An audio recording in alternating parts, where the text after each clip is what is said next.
Polity PYQ series start करी थी। अब उसमें क्वेश्चन नंबर 12 देखते हैं। Which of the following is regarded as a feature of rule of law. तो रूल ऑफ लॉ जो है हमने यूके से लिया है और ये एवी डिकॉय ने दिए थे।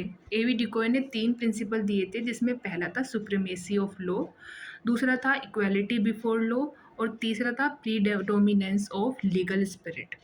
Legal spirit. सो एक सुप्रीमेसी ऑफ लॉ का मतलब है कि लॉ से ऊपर कुछ भी नहीं है, चाहे वो पीएम ही क्यों ना हो, सबसे ऊपर लॉ है।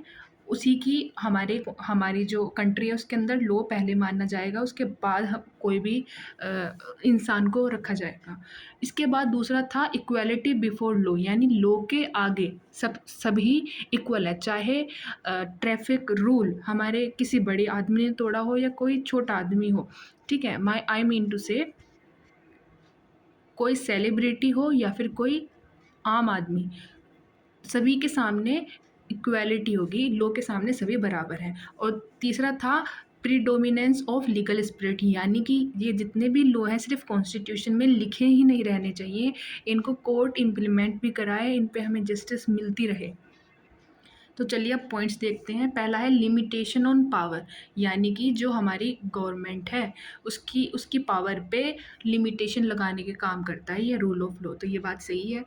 नेक्स्ट है इक्वालिटी बिफोर लॉ, अभी हमने देखा।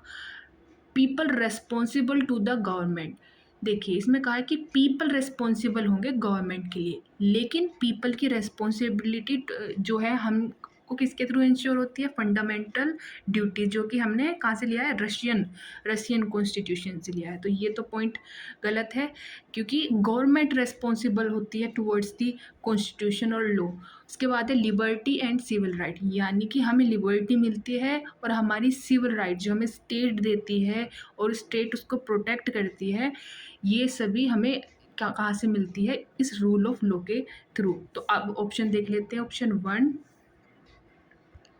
ऑप्शन वन सही है, 2 एंड 3, फोर्थ, थर्ड गलत है, तो ऑप्शन सी इज करेक्ट।